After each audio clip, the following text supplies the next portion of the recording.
Over the last year, Rift has seen tremendous changes, tremendous improvements. We really think differently about MMOs than what a lot of people do.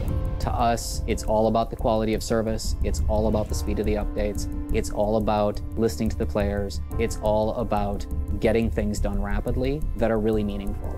And that, I think, has paid off huge for both us and our players. And it's definitely a theme that we're going to keep going forward. I think it changed the conversation around MMOs and what people expect from them.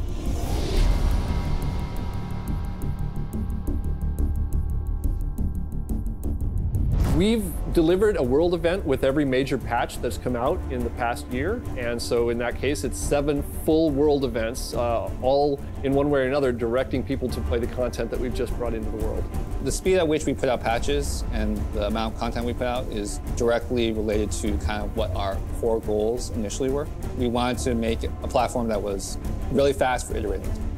Every single designer and every single artist can run their own server on their own machine. That's really what allows us to put out, really good content at a pretty rapid pace. The more you can iterate on something, the more you can just test it out, the faster you can get from your idea to implementation. This game changes all the time. Since launch, we've been non-stop planning on what to do next. And we're always looking at new ways to innovate. And one of the things is mobile. It's free and you win loot and it just keeps you really connected outside of having to be at your computer. The team here plays the game a lot. And that, coupled with the fact that we talk with the players as much as we do, helps us create new stuff for the game as fast as we do.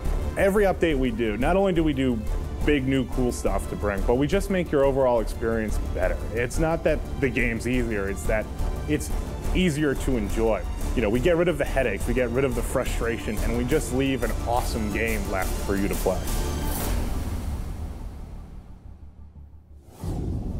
We're working on something we haven't done before, which is very exciting. It's pretty much a whole zone that's a city.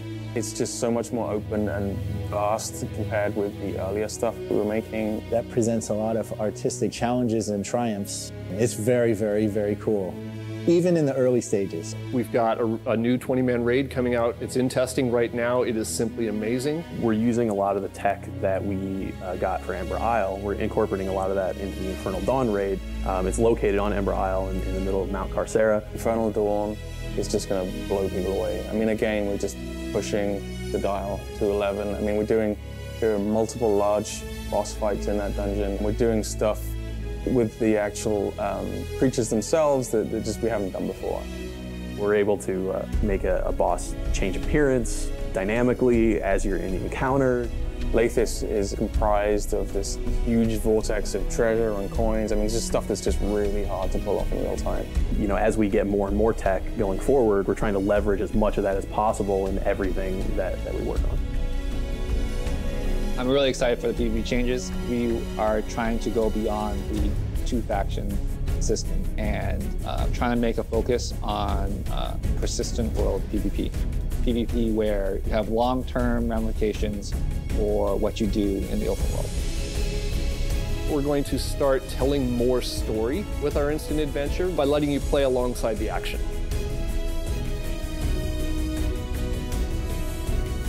We've put a lot of effort into making sure that people have the ability to play with other people as rapidly as possible. We can make entertaining fun, but at the end of the day, it comes down to the way groups of players play it together. We built this really good foundation, and now we are just going to keep on expanding. When we said goodbye to 2011, we enjoyed it. It was great seeing you. Now we're in 2012, and we're just getting started.